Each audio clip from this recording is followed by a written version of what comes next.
person, I want to give them some money. I think probably I shouldn't. But like a lot of people, I'm affected by his situation and wondering what I can do to make his situation and that of others a bit better. Thank you. And Kat, we'll go to you next. Thanks. I'm a filmmaker and a journalist, and I'm currently with the Bureau Local at the Bureau of Investigative Journalism. And just a quick note on the Bureau Local, we are a people-powered network of over 1,000 journalists and activists, and our intention is to report on inequality and the communities and institutions that are under pressure in the UK, those harmed and ignored and maligned and underrepresented. I joined there at the start of this year with a background mainly in programme making, and the way that the Bureau Local operates and the work that is done here, I hope speaks to members represented today. One story investigation that I think people will be familiar with, or many people will be familiar with, is either Make Them Count or Dying Homeless. The project for the first time counted the number of people who died homeless in the UK and pressured the ONS to start collecting official statistics on that. More recently, we've worked on scrutinising parts of the Everyone In policy. And we've been experimenting in our storytelling to ensure that the people we feature in our stories are as in control of their narrative as possible. And I rather suspect that we will be talking in more detail about that later in the discussion, and happy to kind of walk through some of that the storytelling that we're working with. And we're now moving away from reactive reporting on sort of COVID stories related to homelessness back to longer term investigations, because we're not a daily or weekly news outlet. We tend to work on longer investigations that are not tied to the news agenda necessarily. And so the stories we're moving into are more around the sort of financialization of housing in different kinds of housing.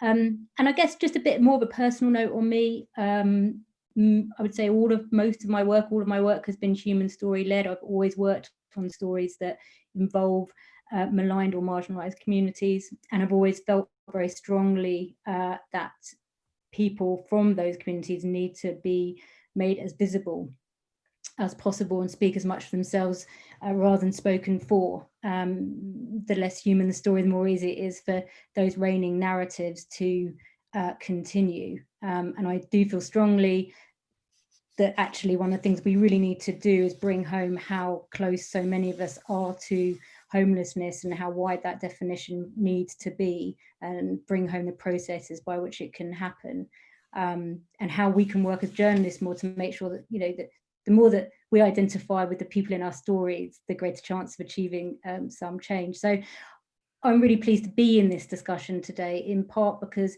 I want to hear from the rest of the audience how they think the media could better portray homelessness, and how this relationship between the sector and journalists could or should change. And because of the way that the Bureau Local is structured, and our manifesto, which is all about empowering and giving voice to maligned or invisible communities, it's really important that we actually listen to what those communities actually want. Thank you. And Michael, we'll come to you, please.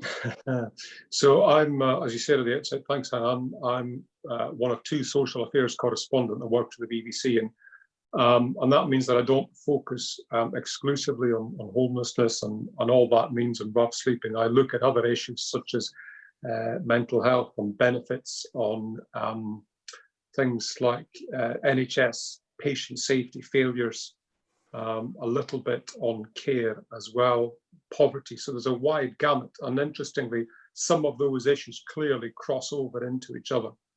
And that, I think, helps me to understand what is going on in any particular person's circumstance, and hopefully allows me and my colleagues to help tell broader story when it comes to homelessness. I mean, my main job, frankly, is to do stories that get on the television news on BBC One across the UK, either at 1 o'clock or 6 o'clock or 10 o'clock, to get stories onto the BBC News website, to get stories onto BBC Radio, whether that be 2, 4, 5, sometimes even Radio 1. And in terms of homelessness and rough sleeping, I mean, over the past few years, I think I've covered an awful lot of homeless stories, or stories to do with homelessness, from as far afield as Cornwall, and going into the bushes of Cornwall, trying to find people who haven't perhaps been spoken to by the media, certainly, or understand why they've gone into such an isolated place to actually try and get some sleep, or to stay all the way through during, for instance, in the middle of the pandemic, going up to an hotel in Edinburgh and speaking to some of the people who have been brought into this hotel in Edinburgh. And it wasn't just the everyone in policy that everybody talks about, but the wraparound care that was provided to homeless and rough sleeping individuals in Edinburgh that gave them, I would argue, a better chance of success than some of the projects that have been happening in other parts of the country. The only thing I would say about our reporting is that it has got the potential, I think, that everybody would say, to make an impact. And I think because we have large but general audiences, our reporting necessarily has to be appealed to as broad an audience as possible. But that does mean that on occasions we can reach several million people and bring that issue of homelessness, which, to be fair, and certainly when it comes to rough sleeping, the most visible element of rough sleeping, of homelessness, it brings something that people feel naturally sympathetic towards. It brings that into their home and perhaps tries to explain to them why it's happened, maybe even helps them to do something about it if that's what they feel they want to do. Thank you. So obviously with COVID, the general public has got a newfound respect for evidence-led reporting in the media, and it's acted as a lifeline and reassurance to many of us. How can we translate this into homelessness reporting? Simon, I'm going to come to you first again. Well, I think it's interesting that the reporting on the science, as it was initially referred to by the government, and questions by journalists about what the science means. And obviously our job as journalists is to be sort of quite slightly skeptical, certainly curious anyway. And so I think certainly there's been a lot more questioning in the media about what we mean by that phrase, the science, and a lot more analysis, I think, of the kind of scientific information that the government, that all kinds of organizations receive. And just a question of the fact that I think even though we have great respect for scientists and experts as journalists, I think one thing that's really come out of the coronavirus reporting since March, whenever, is certainly more recently anyway, is this question of what we mean by the science, and the idea that scientists can disagree and that there isn't necessarily one message coming out of the expert community. And I think that could inform more people about the sort of homelessness debate. In other words, perhaps opening up more of a discussion about what we mean by homelessness, what are the causes of homelessness, what are the various solutions. And I think certainly as a journalist, I'm always looking for a plurality. I like it when I get different ideas, insights, suggestions from different experts, and perhaps even when they conflict, when somebody might say this is the case and somebody else might say, no, actually, that's not, you can't make that assumption, or that analysis isn't correct. So I think if there is something that can be drawn from the way coronavirus has been reporting and from the evidence and the statistics, it might be that all kinds of people, perhaps a more general audience as well, is not, I hope, skeptical about the science, as we call it, or expert views, but they might have an understanding that there can be a variety of different views and analysis, and with coronavirus, with homelessness, with obesity, with all kinds of different things. And that, I think, in that way, it can open up more of a debate, really, and get more of a discussion going. And I saw Kat, I saw you nodding your head there. So just wondered what your thoughts are on that. Well, I think there's a huge amount of positivity that we can take away from the coverage of homelessness during the COVID crisis. And I do think that coverage has shown plurality of voices and has been extremely sort of sensitive. And I think some of the coverage, apart from the Bureau locals, I can think of packages I saw on Newsnight and Channel 4 News around people in temporary housing, and also no recourse to public funds, was done really well and brought some communities that of homeless communities that don't always get the attention that they should right into the sort of mainstream news packages. I suppose I have a slight concern that just because the government is focused on an area of homelessness, it doesn't mean that the media has to be. And this does feed into what I was just saying about perhaps this conversation that we're having in the media right now about street homelessness will lead to a greater conversation about wider homelessness. So, street homelessness is a very visible sign of a failing society, failing economy, failing government policy, and the aim to tackle it is obviously very welcome. But I think that focusing on it alone is a mistake, because we all know that it's just one part of the high housing crisis, and we need to be investigating all of those other areas, whether that's the conditions and money being charged by exploitative landlords for temporary accommodation, or by right up to profiteering by predatory lenders of low income and credit damaged homeowners. So, we know that homelessness is about more than visible rooflessness, and only one part of the housing system that needs scrutiny. And I worry that whenever even when we do work on rough sleeping at the Bureau, that we end up helping sort of equate homelessness with living on the streets, and therefore misrepresenting the full range of what homelessness actually is. And Michael, how are you, and I guess the BBC, gonna kind of build on that evidence-led reporting kind of moving forward? Well, I think with certain aspects of homelessness, the solutions are obvious in many aspects. People who are homeless need homes. And the evidence as to what works has been proven over the years in a number of countries. And so I think this is not, I'm not at all suggesting that this covers everybody who is classed as homeless, but for the vast majority of people, homeless people, what homeless people need are homes. And if you look at something like the Housing First project, I mean, if you look at what was happening with the government, the Westminster government, they kept, for a number of years, they finally got there, you could argue, but they just kept seed money into doing pilot projects. And will this work? And will this work? And will this work? And we took the attitude that this has been proven to work in other places. Why do we need to continue to have pilots on it? And I think the reason I raised that is I think what the COVID crisis and the reporting of COVID has probably raised is the fact that if you are certain in what you are saying and you can back it up with evidence, don't be frightened of saying it.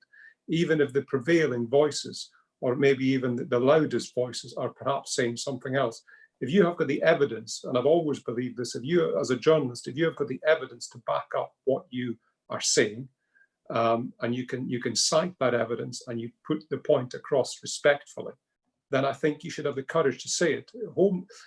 There are very few areas of public policy, you could argue, where there is a right and a wrong answer. And whilst people can argue what tax rates should be, for instance, very, very, very, very few people will say that homelessness is a good thing. Everybody wants to end homelessness. So saying what ends homelessness and highlighting areas where policies and programs can help end homelessness is the right thing to do and should be done consistently. As I said, as long as you've got the evidence to back it up. Okay. How do you think we start to tackle stereotypical representations of homelessness in the media, and what would be the first step we need to take to do this? I guess we can go the opposite order this time. I'll come to you first, Michael. The first thing to recognise is that, to pick up on a point that Kat made a minute ago, is that homelessness is a broad range of things. I mean, there are, if you like, there are three broad headlines. Even within that, there's people who have literally nowhere to sleep, rough sleepers. There are people who are sofa surfing or might have a roof over their head, but a different roof every night or thereabouts. And then there's the much larger group of people who are living in temporary accommodation. And I think in terms of the stereotyping of that, I think one of the things that's important to do, and we try and do this all the time, is that when we do a story, for instance, on rough sleeping, which is the most visible form of homelessness, you highlight the fact that it is the most visible, but it's not the biggest aspect of it at all. And that far more, for instance, far more people are sleeping in temporary accommodation than there are sleeping on the streets of any particular town or city. I think a key other thing to do is to, as much as possible, and you know, in a particular news package that I might have 3 or 4 minutes, usually tops, is to try and make the people that you feature in those news reports as rounded as you possibly can, and to give the context to why they've ended up in the situations that they've ended up in, to give to make it clear that you've listened to what they have to say, and to talk to them, something as simple as to talk to them on their level. So if you are talking to somebody who is sleeping on the streets, then you sit down and you talk to them. You don't stand up and you sort of tower over them with your camera operator. It's about giving a rounded picture, respecting the individuals in each of the pieces, and trying therefore to make the audience understand that not only is homelessness far more common than perhaps people appreciate, but also that it is far closer to a lot of people than a viewer might think sitting in their home on a particular evening. Your several paychecks, or even 1 or 2 paychecks away from being perhaps in these circumstances, has been proven over and over again. And we've come across those kind of examples in our reporting over the years. But I think in terms of changing the stereotype, it is giving a rounded view of each individual, trying to explain as best you can why they've ended up in those circumstances, and treating each person as a rounded human being rather than a one-dimensional homeless person. And Kat, what steps do you think we should be taking? Yeah, sort of broadly, sort of similar path to what I was just saying. I think one area is thinking about what stories are we actually going to choose to focus on, and how useful are they, and who's going to benefit from that. And as I say, the Bureau Local, our work is always about empowering local communities. So, you know, that might be a starting point for us. So what is it that we're going to release that a local journalist will be able to do to improve the situation in their area? It's not just a national story. So we did some work around the local housing allowance in the past, and we released data and evidence that showed how few private rented homes were available to someone who was claiming housing benefit, and also how many people were refused simply because of that. And that has led with lots of other actors to some sort of concrete changes. Local housing allowance has gone up. It's now illegal to discriminate. So there is what stories are we going to actually cover that is not just rough sleeping, and that's not to diminish the importance of that. And then secondly, it is, of course, very much about who do we actually choose to appear in our stories. What organizations are we going to include? Are you going to choose a national charity, or are you going to choose a local organisation? Are you looking to show, are they particular sort of geographical areas that you want to show, or are you going to kind of look at particular demographic groups, whether that's queer communities, or you can, I just recently did a story on no recourse to public funds, so that was a very specific group of people that I was working with.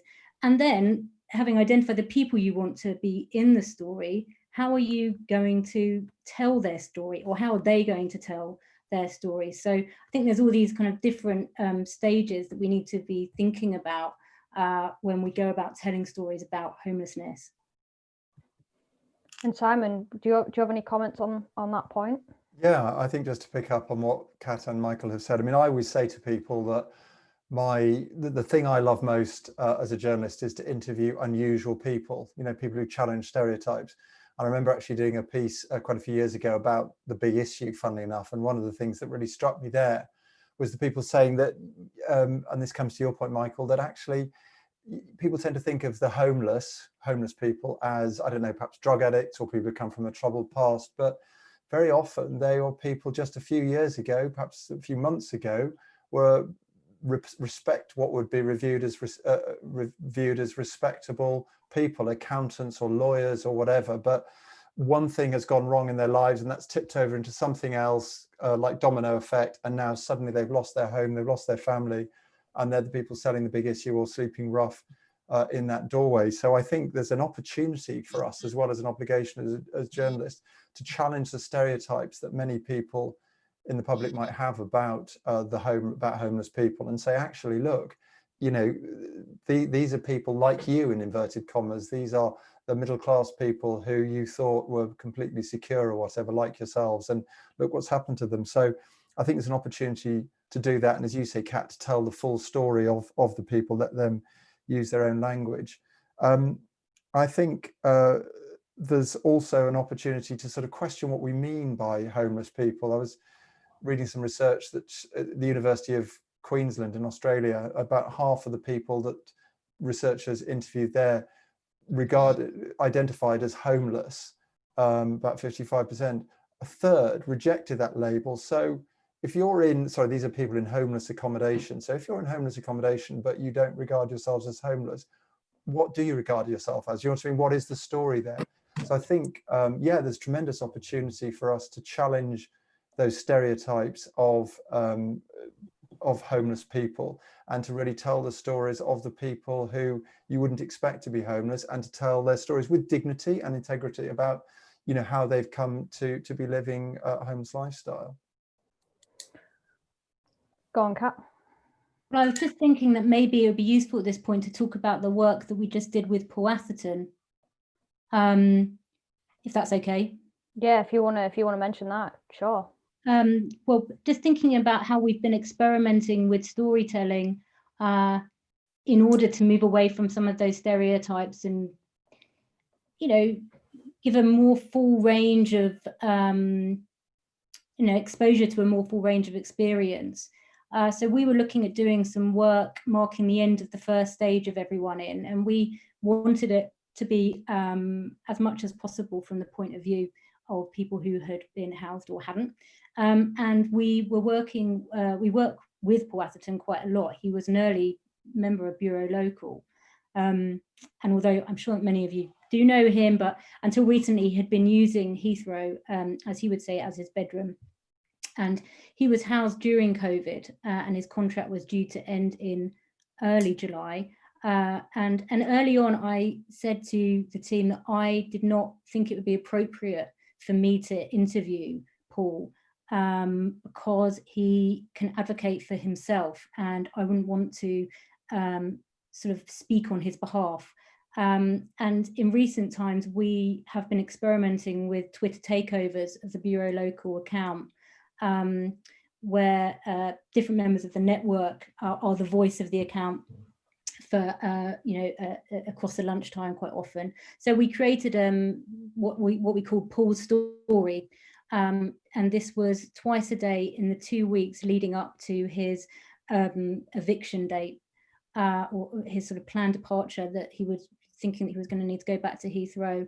And we published, there were sort of Twitter stories twice a day where he wrote his feelings, his sort of emotional state, and then the practical challenges that were facing him as he tried to secure his next accommodation, and also was an insight into lots of other aspects of his homeless life.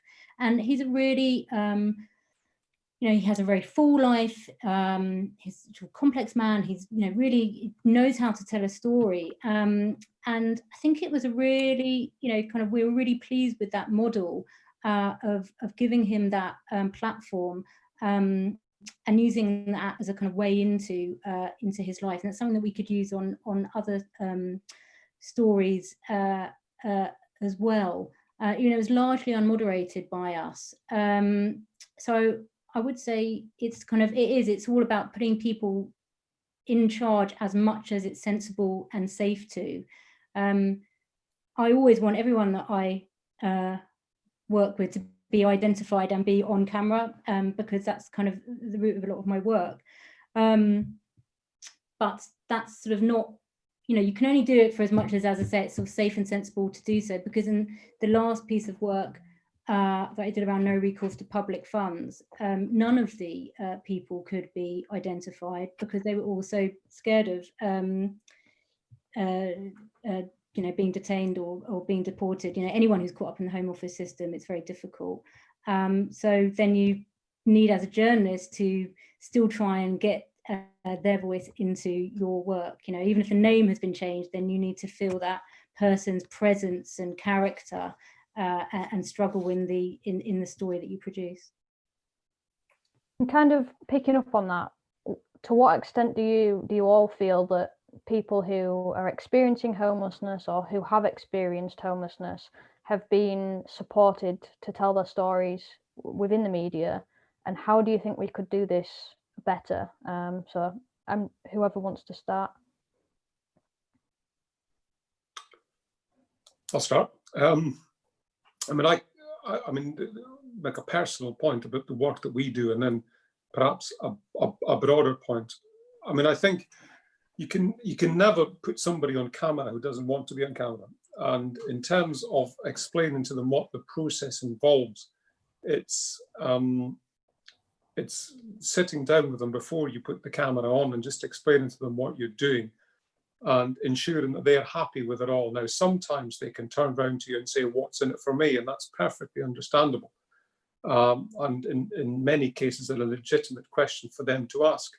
And it's important that you're honest with them, which is to say that in the main, what you tell in your story will help to tell your story and to help represent the problem. But on occasion, it can lead to people getting in touch with you and your life becoming a heck of a lot better. And I can point to instances where we have highlighted somebody's homelessness, whatever, in the broader sense, and their life has got better, either because the authorities have got involved and just removed them from that situation, or because members of the public, you know, the viewers, the listeners to the programs have got in touch. I can go through a range of options where friends have noticed that that their friend from school is now homeless. They've contacted us, and we have, using an appropriate channel, got in touch with them, and that has led to that person being housed. I remember clearly one man we met who was he was a middle manager for one of the big 4 accountancy firms, who we met in a homeless hostel, and he was brave enough to talk to us, but curiously not had been reticent to contact any of his wider circle of friends about the situation he was in. And the moment that story went out, he was inundated by offers from friends who said, "Look, you can come and stay at mine for a bit," and he made that. He chose to take up one of those offers, and that is what can happen. I think there is, in elements of the media, there is a tendency to look quite unsympathetically on the state of homelessness in general, perhaps rough sleepers in particular. And I think that is done by viewing that group of people as a group of people rather than a collection of individuals.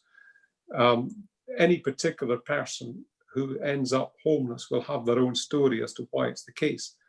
But I think the moment you start viewing them as a group of people and that with the same outlook on life and the same issues to overcome, that's when you fall into a trap of not treating them as individuals. Some of them absolutely do need drug and alcohol support, and they need a lot of support in order to, talking of rough sleepers, in order to get them off the streets and into a flat, for instance. People who are living in bed and breakfast accommodation, they perhaps need more financial help in terms of getting them rent deposits and that sort of thing to allow them to move into an appropriate property. I think the danger is, or what you should always bear in mind, is that every single person within the home who is homeless, whatever that means, is an individual, and to treat them as such and not treat them as a group with common problems. I think all journalists, well, all good journalists should be I think we're very much aware of when we're interviewing people who are in a difficult situation.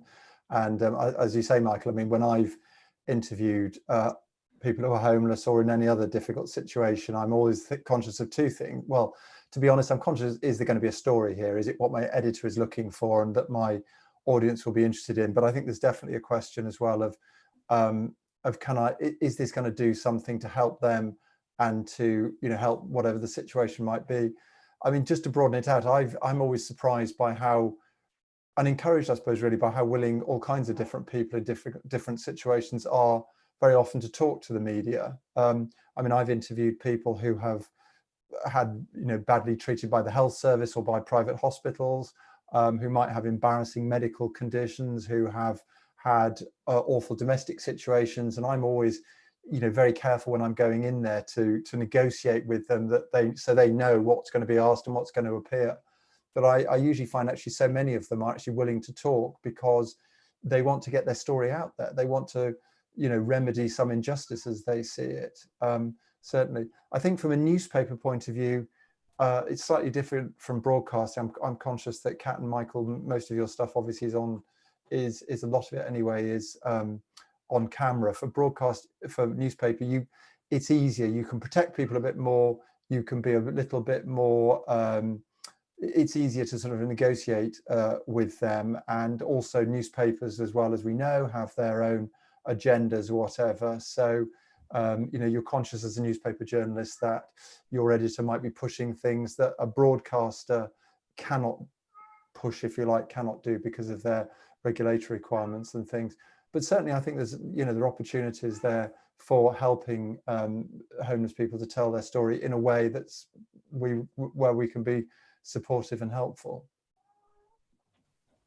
I'm going to come to you next. Yeah, I was gonna, well, it's such a, this is just a persistent kind of really tough balancing act, I think, because you've always got to be asking yourself, is it appropriate for this person to appear in my story? Is it, you know, is it appropriate? Are they going to actually get something out of this? Is it going to help them? Or is it extractive? You know, am I just doing it because I need, you know, I need to have you know, homeless voices in my piece? Are they, you know, do they have the mental capacity to make that decision to be part of it? And I think that I have encountered situations all the time where I think that charities are gatekeeping too much over people speaking for themselves or being on camera or having their identity shown and negotiated with that charity. You know, and they do it for the, you know, they're always doing it for the right reasons. And in a sense, actually, the size and type of charity that you're working with, and it normally is a charity for to sort of gain access to a case study, which in itself is sort of a problematic term. You know, large charity working in London may have lots of bureaucracy and responsibility to different stakeholders and funders, and it might cherry pick case studies that maybe paint an easier path out of homelessness than is true for others. And those people might be chosen for the right reasons because they feel that that person has a sort of greater capacity to advocate for themselves than someone who has a greater range of challenges. And it can also, I would say, it can also be a negotiation. Very recently, I was working with a charity who had never done any media before. They were down in the Southwest, and I'd approached them, and just by chance, 2 weeks earlier, they had just recruited their first ever comms officer, and there was a great deal of goodwill to try and work with us on this story, but there was no previous sort of path for them to do that. And they had been working with a client who had been living homeless in a cave for 2 years and had given up on getting any help from the council, felt that as a single man, he wouldn't be a priority, which he probably wouldn't have been. But during COVID, he had fallen very ill, not with COVID, but with a range of other respiratory illnesses. And he was housed very quickly. And it was, in that respect, you know, we want to celebrate or champion good practice. So we wanted to feature this story, but they wouldn't allow me to speak directly to the client because they'd never done it before. And it just was a firm no. And I thought, well, how on earth am I going to do this? How can I have an intimate story about someone's journey out of something as kind of something where you have so many questions about someone living in a cave and their journey out of that. I really wanted to feature, and so did my editors. And I really didn't think it would work, that we would get the intimacy that I needed from it. But I gave it a go anyway, and I sent lots of questions, as if I was with him, as if I was really interviewing him, all these questions and kind of sort of thinking points for his caseworker to put to him so that he could be thinking about the answers that I might, you know, be interested to hear. And then told the comms officer, you mustn't change a single word, you mustn't interpret anything, it has to be verbatim back. And I just thought, well, let's see how that works, and if it doesn't work, then we can't do it. And actually it worked, you know, a lot better than I thought it would. And I don't think there was really any difference between the what I used of his interview and what I used of the people that I spent hours and hours with on the phone. So I think there is, you know, it's a sort of constant negotiation as well between yourself and the organisations that you're working with.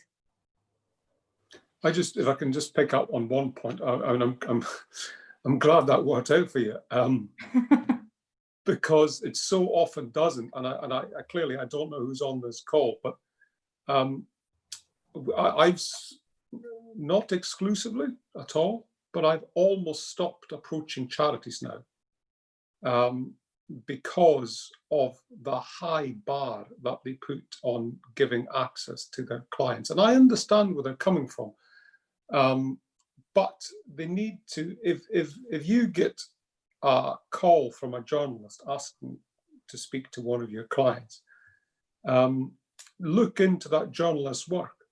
I mean, as Kat says, if you let me near one of your clients and I don't think that person is suitable to put on the television or on the radio, I will walk away. I can run through for any particular charity a list of people that I have walked away from, even though on paper they've had a cracking story to tell and it would be really engaging to hear it. But charities, for their own reasons, are really, really, really nervous of engaging with the media because I don't know what it is. I think they always think that every journalist is going to turn them over, or perhaps they have been turned over or felt they weren't appropriately dealt with at some point in the past. But I think it has to work both ways. If charities are asking the media to give a more rounded and a more nuanced view of their particular cause, then they have to be willing to let us meet some of the people who will allow us to tell the more rounded and nuanced case, and not simply assuming that because it's the media, they have to wrap the individual in cotton wool. Some of the people who I've spoken to on a range of issues that have eventually sometimes been provided by charity are the most rounded, well-functioning, articulate people you could ever need. They don't need advocates. They are more than capable of advocating for themselves of telling you that they don't want to answer a question, of taking you down a route in an interview that you just never thought was going to happen. They don't need the level of protection that many charities feel they have to give to their clients at all times. I think that's really interesting because I can kind of give both perspectives on this. So earlier this year, I was approached by a journalist from a national publication, and I'd said I'd work with them, but then the way they wanted to kind of tell my story for me and frame my story was not how I wanted it to be told. So I think I'd be interested to kind of hear your comments on that, and I guess that's the other side of the issue, and I guess that is probably a rare instance, but obviously it does happen. Just very briefly, if that had happened, if you'd been working with me and you weren't happy with the framing of the story, I'd like to think that I would have a conversation with you to try and understand what is it that you felt I was getting wrong about your story, and to find a way that would allow you to be happy with the story. It is not in my interest, even for 2 or 3 minutes, and certainly not for 2 or 3 minutes on the television or the radio, to completely annoy you and to misrepresent your story. It simply isn't. And if I'm not telling your story accurately, the problem is mine, the problem is not yours. I think sometimes it's also a question of charities trying to explain to the people that the case studies, the people they do put forward, trying to give them more of a sense of what the journalist wants. I've worked with some charities, and to prepare their some of the people they've worked with for interview, and sometimes to write up their stories. And I think once people understand what the journalist is looking for, and they can understand the sort of the narrative flow, if you like, of a journalist, that this is what we as human beings want to hear. I think if they're reassured in that way, then it can work. I think the problem sometimes is that charities, as you say, wrap people in cotton wool. Understandably, they would hate it if somebody really suffered. But there's a middle way. I think if they can explain to that person that the real benefits here for us and for what our cause, what we believe in, we can do some good by getting you to talk to this journalist, because the journalist needs case studies.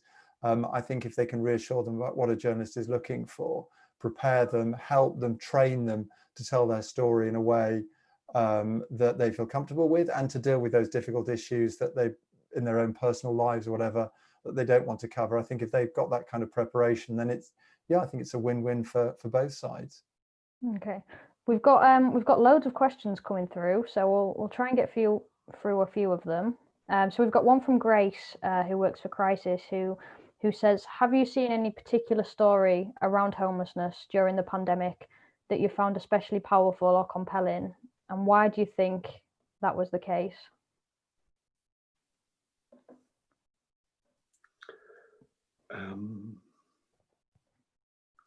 Well, I'll speak.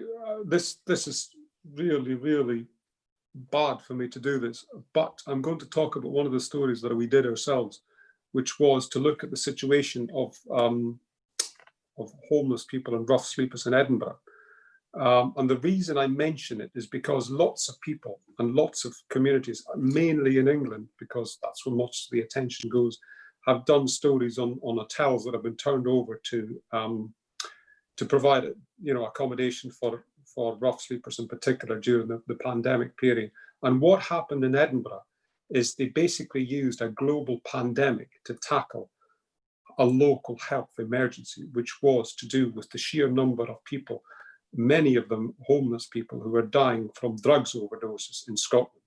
And what they did with this particular hotel in Edinburgh is providing them with a room was just the starting point.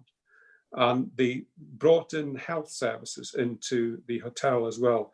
They brought in local welfare officials. They brought in addiction charity workers. They brought in the local housing office. And this was all stood up in about a week in this particular hotel in Edinburgh.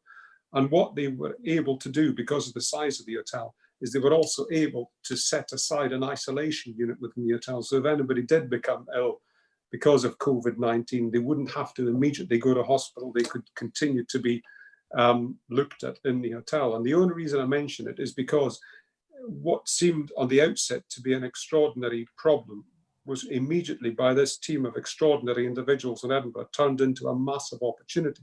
And when I followed up with them about 6 or 8 weeks later, they had managed to move something like 90% of these people onto more permanent accommodation. They had managed to engage with them in a way that they simply couldn't have imagined. When I was up in Edinburgh, there was one guy who the outreach worker was saying they had tried to get to engage with for 5 years.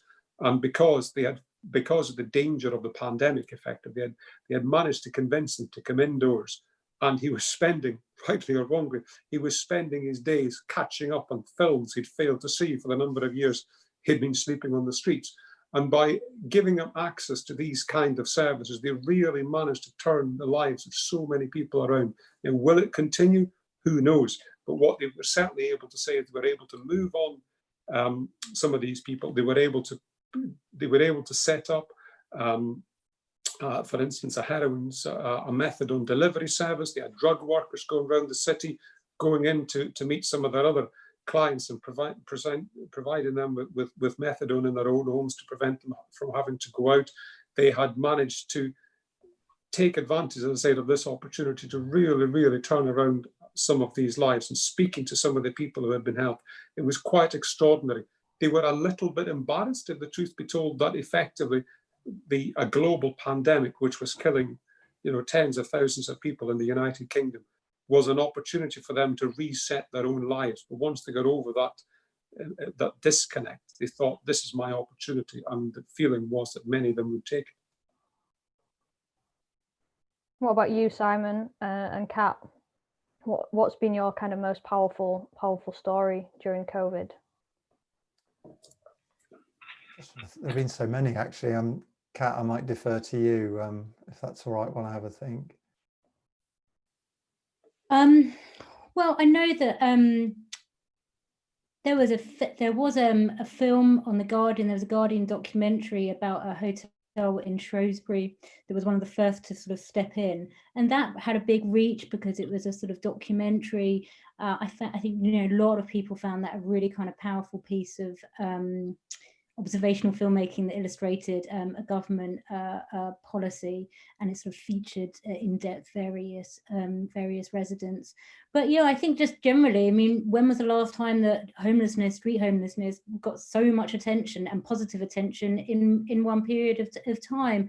And actually the fact that this was a national policy that was enacted differently locally is really important. In the pieces of work that we did at the Bureau, that's what we were trying to just highlight was, how it was a success in one place, but one place might have been lagging behind elsewhere.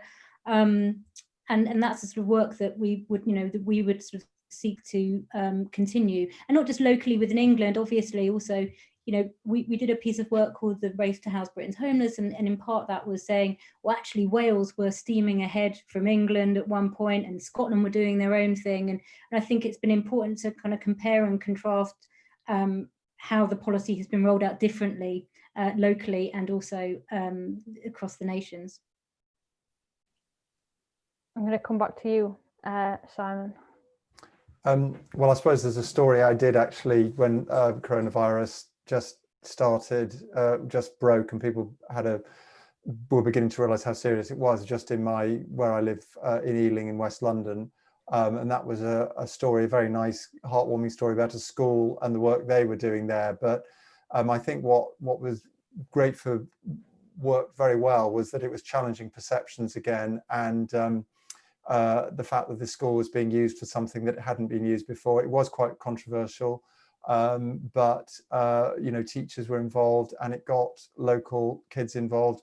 And I think one of the nice things that I found was, again, challenging that idea of stereotypes. The number of people who had been sleeping on the streets, who were brought in there, were not what many people would typically regard as the typical sort of story of a homeless person. So they came from a variety of different backgrounds as well. So it was very much a sort of positive story, but it was interesting because I think for a lot of people it challenged the idea, especially when there was a real high degree of fear about coronavirus and the effect it could have on people. Here was a story looking at people who were particularly vulnerable.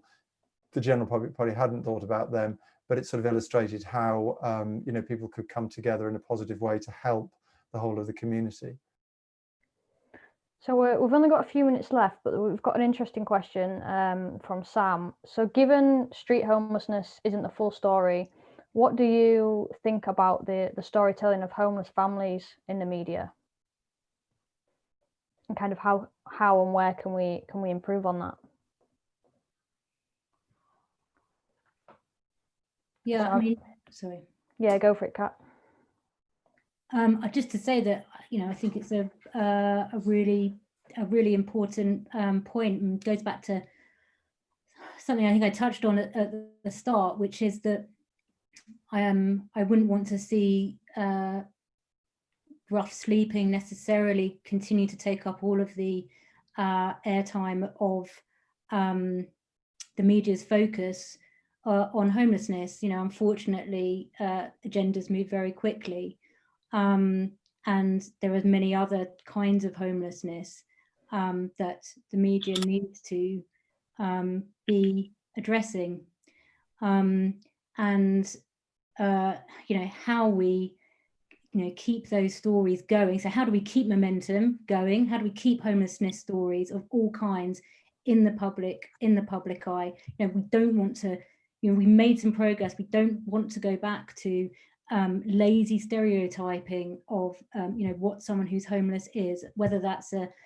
middle-aged man who has got a drinking problem who's in a doorway, or whether it's always about young homeless people, or it's about women fleeing domestic abuse. All of these areas are very important areas to be thinking of and to be focusing on. But homelessness and people who are homeless and people who are living in precarious housing, that is a much greater range of people, and homeless families. That's something that is incredibly important to be raised up the agenda, because that's something that could happen to so many people, and that's what we've all been talking about. How do we, as the media, bring it home to people that homelessness can happen to you, and in fact you might already be living in precarious housing situation that could quickly spiral down, and you need to be aware of what can happen, and probably maybe have some of the tools to know where to go if that does happen to you. We could even be, I'm sure it's been raised a lot doing this over the last few weeks, around a potential coming eviction crisis. So how we do it, I don't know. Part of it is there is a symbiotic relationship between the media and the non-profits that are working in this sector, and that means that charities need to be coming to journalists that they think are are sort of sympathetic, or setting their own news agenda and working with them. And it does work, actually. So in the last story I did around no recourse to public funds, that was going to be a much more general story about the next stage of Everyone In.